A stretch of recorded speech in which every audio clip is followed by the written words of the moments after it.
Hi there. I'm Linda K. Gifford, and I am never on time. This is the closest on time I've ever been. In fact, when you realize you forgot to paint the other hand. Yeah. So I'm a busy person. Welcome to Those Nasty Women Talk. I bought the .com years ago and was hoping to retire it. Used to be a store in my shopping group, but now we're going podcast. I've been cutting my teeth on some of these, and I welcome you to join me. I have never, till last week when I restarted the podcast, I've never really talked with people in the chat, and so I'm looking forward to that. And also, we're going to have people to interview. And that's amazing to me. My interview list is filling out, so a whole lot of stuff's going to start happening. So right now, it's just me placeholding, talking about everything you already know is going on. So I don't want to recount the news to you. If you are angry enough to be watching something called Those Nasty Women, well, A, you either thought it was something else and you've already left the channel. Too many clothes on me. But otherwise, you know what's going on. So, no polish? Polish, that's so funny. So, what are we going to do about it? We have an autocratic a billionaire setting himself up to be not only the most powerful man in America, shadow president, if you will, but also he has, a lot of people may not realize, he's invested huge amounts of money in right-wing governments around the world, not just in America. So there's a bigger master plan. There's a bigger master plan. I would love to think that bigger master plan is really for the benefit of mankind. I've often said that we need a global government, but I don't know how to get there. And there's all kinds of arguments I can argue for and against that, like can anybody who's read a little bit. But I do know that one person having the power to strip away institutions that have been voted on, that have been designed, voted on, and staffed by career professionals. How is that possible? This is the frightening part. Nobody knows how to stop him. Nobody knows exactly what to do about it. He is the president. He does have huge executive powers. And now he's calling himself a king. He's outright calling himself a king. He may say that that's funny, but I don't know anybody that's laughing. I don't know anybody that's laughing. Perhaps him as he watches the rest of us be scared and upset. I do know that the weeks of just being in disbelief have melted away. Too much is going on. I was just overwhelmed, as everybody was, with the rate of change. But now that it's happened and is happening, we're left to do what? A lot of people I know are just saying, like on Facebook, people are saying, I'm just quitting politics. I'm just quitting it. I'm just done. You can't do that. This is not the time to quit politics. This is the time to really explain, to go grassroots, meaning, well, Bernie Sanders, for instance, is going across the country and going from place to place to explain to people. Not everybody keeps up with the news like you and I and probably you too. A lot of people are just voting party. If we can get to people, if we can explain what's really going on, I don't know though. I'm really afraid. I'm really afraid that we may have reached a tipping point already. I have no doubt in my mind that Trump will probably send troops to Greenland. That it would not be surprised. I'm not going to presuppose anything, but I would not be surprised at all. And if I had to put money on it, I'd say he's going to up the troops in Greenland. He'll call it something else. He won't say it's an invasion. He won't say it's a takeover. It'll just be, we're going to do this thing, because there's no way in hell that somebody with his mindset is going to let the Arctic shipping routes get out of our hands. We already have a huge presence there. We really did a tremendous amount to get Greenland. I would love for Greenland to want us to buy them. That would be great. But I'm not for invading a sovereign nation. So I hope that doesn't happen, because when you take the spoils through means like that as a superpower, you become a super villain. And America has always been the super, not always, but mostly been the super nice, super humanitarian. You remember U.S. aid, that thing that was here until last week? We used to send people like to feed people, to pass out vaccinations, to give girls menstrual products so that they can go to school past the time they get their periods in some countries. There's a whole lot of things we do that builds goodwill. And if you have the mentality, well, what the hell am I doing this for? What did they do for me? You have to pay to play. It just kind of shoots the whole goodwill part out the window and sets a dangerous precedent. I think that the confidence is what scares me the most. The confidence with which Muskrat and Chumpster Fire are executing Project 2025, more or less, and then some. It just seems to me that it's going to get worse before it gets better. So many things popped into my mind. I'm like, okay, Linda, don't be a conspiracy theorist. Don't be a conspiracy theorist, because I was and could go there in a few different ways. But I will say, remember how Trump said, babbling on and on one time about how, oh yeah, God, religion's good. It's good to have religion. Because if without religion, people wouldn't have any reason not to do bad things. So it's good to have religion so people are afraid to do bad things. Because otherwise, what would stop them from doing bad things? He actually said, and I'm like, your conscience, a sense of decency, being a good citizen, being a good Samaritan. You had parents that cared. Just unbelievable. And that is the stance he's taking in all of the decisions he's making right now. And I think he thinks Elon is his puppet, his pet funding billionaire. But really, I mean, and the really smart one, he trusts him. He thinks Elon's his puppet, but Elon's making puppets out of everyone around the world. And I'm in part like mortified. And yeah, there's a part of me that's like, all respect, the world's going to hell. Maybe somebody just should scoop it up. And if that's what's going on and we can't stop it, then God, then I wish him well. And I hope that he remembers the rest of us too. But I really feel like those raised with a silver spoon in their mouth, those raised with, inherent racism that's just wired into them at this point, it would have to be trained out of them. I don't think that those people can understand. I mean, some of them do. There's some people with a conscience. Bill Gates seemed to have a conscience for the most part. Not sure what all that Epstein stuff was about, but seemed to have a conscience. So we need to think tank it. We need to toy it with ideas. We need to figure out how to take back local offices. We need to, I've been asked to run in local stuff, and I'm like, I don't have the time.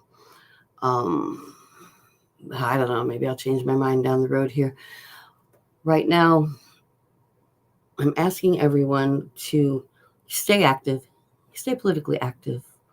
Um, Remember that what you were taught by legitimate spiritual leaders, clergy, and good and kind hearted parents and teachers was that human rights are for all and that democratic rule is like not rule, democratic participation is the key to a fair government for the people, by the people. Um, I just can't see giving that up. And that's what it seems we're faced with right now. Are we going to? I hear calls for get ready to go in the streets. I say, and do what? And do what? Have a page called Woman Armed and Training. It was Armed Liberal and Training, but I figured I'd get shut down for that. So I changed the name when Trump got in office. Yeah, he already made me change something out of fear. I changed it to Woman Armed and Training. And, I'm super comfortable with just about any weapon you put in my hands. Uh, Thank you, George. My husband has really brushed me up after, I grew up in a family where my dad had guns in the living room, had the gun cabinet, keep it all locked, proper like, and taught me how to shoot. Love to do that thing. And then I was an Army ROTC and really enjoyed shooting and was the first girl. Shot an 86 on my first round and was like invited onto the shooting team. Which I didn't do because of conflicts with my band, but I was invited. So yeah, I'm very comfortable. But most liberals I know, like they see a gun like laying on my end table and they're like, it might go off. And it's like, no, they don't go off by themselves. But point being, no one's going to go in the streets, much less a bunch of Democrats, progressive liberals. And that's good. That's a good thing because we saw what happened on January 6th. We didn't like it, and we've been bitching and complaining about it ever since. So, no, stop it. Whoever's out there saying, and I know your names, but I'm not going to draw attention to you. I don't want to send anybody to you automatically. Don't do that. It's not helpful. We're going to have to vote our way out of this thing. We just can't go stabby. Look what I have. My son's butterfly knife. Handy. Ever play with one of these? You have to be really careful because the blade is pretty sharp. But this is as close as I'm going to get to violence because I know that we lost this because a whole bunch of people think like Trump. And that's frightening. So we need to convince people to not think like Trump. We need to convince people to not think like Trump. Elon and Trump do not think at all the same. They're not bosom buddies. This is a symbiotic relationship. This is like a shark and a piranha.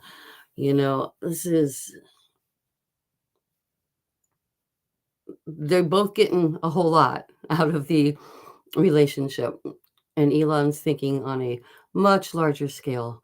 And in that sense, God, I hope he's smart enough that he's got a plan that's going to unite the whole world in the end. But I'm not seeing that right now. Not seeing that right now. My dad used to keep analog science fiction magazine. It was always on the coffee table. And I remember reading so many stories, and then of course, George Orwell's 1984. And I look around now and I'm like, wow, is our Constitution really so malleable and so able to be dismissed that we really can't do anything to stop someone from making obvious moves that are unprecedented? And that's the problem. The law looks for precedents. I speak on behalf of consent awareness. Joyce M. Short from the Consent Awareness Network asked me to include that, and I do because I'm a childhood sexual assault survivor, and I wrote a book called Call It Assault, My Continuing Efforts to Survive Childhood Sexual Assault, which is about to come out. It was about to come out a couple of times, and I'm glad I waited. my husband almost died of Legionnaire's disease, which was horrible. But in slowing down and putting it out, I ended up going to a publicity conference and got some new software, and it's like getting better than ever. And then my publicist who hooked me up at the conference said to go get 60 endorsement letters out all at once. So this stuff takes time, and I'm working on that. You want to see it? You want to see it? Okay. Pardon my, this is a double studio. I have a chair at the end of the table, and I go this way for, pardon my, when I'm doing my Thriving Spades CSA C-PTSD workshops. But, we're number one. All right. This is my book. Got my mirror. Got color salt. And you can see it in the pictures on my Facebook page, but it's got a workbook that's going to be coming out with it too, which I will show you also because I'm over here already. Thriving Spades, 6 Steps from Trigger to Happy. This is actually in Call It Assault, the workshop, the method, my spades method, my 6 steps I do all the time to work with my C-PTSD. But the workbook is just if someone wants to get more interactive. So exciting stuff. I'll tell you what, I'm gonna wrap up. I fear for the country. I really do. I fear for the country.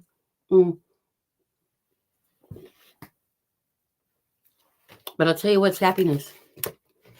Happiness is doing the recycling and finding an old advent calendar, not that old, it's this year's, that has one that wasn't eaten. Watch. Let's see. I have to turn this way to do this. And look closely to figure out. Look at that. Look at that. I got a piece of chocolate. It is. It's a little reindeer dog. I think it's a reindeer dog. Is that a reindeer dog? Let me eat it all at once. Let me show you something else.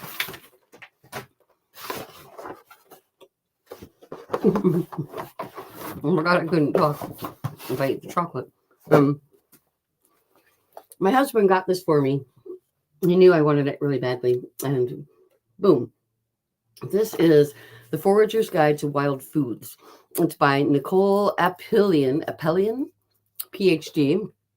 And she was a contestant on Alone, a show that we love to watch together, where people go out and get dropped off. They can take 10 items from a list of survival things, and then they have to, the last one standing gets a prize. And the prizes have gone up, and it depends. Sometimes it was like 100,000, and I think it's like 500,000 now. And they have one in Australia too, which is very fun. But The Forager's Guide to Wild Foods, edible plants, lichens, mushrooms, and seaweeds. It's so comprehensive. I only wish that it had a hardcover. I would pay for a hardcover, but it probably had one, and I just didn't. But look at how well laid out this book is. Again, Nicole Appelian, PhD, and it's just a treasure trove. There's so many pages because the pages are not super thick, like they do to fill a book up. This is so comprehensive, and I wanted a book form because I don't trust the world right now, and 99% chance I'm not going to have to live out of this book. But if I did, I could probably survive anywhere between that and hunting. So, pretty cool. Recommend the book. I'm going to get going, and I will talk to you next week. Let's see how many institutions have fallen by then. And I encourage you to go to Bernie Sanders grassroots rallies when they come near you, and anybody else's. I'm sure everybody's having them. Bye. Oh, please like and subscribe. I always forget to say that. please like and subscribe. It really helps us get out in front of more people. And we're sponsored by Sweet Survivors working to end exploitation and trafficking.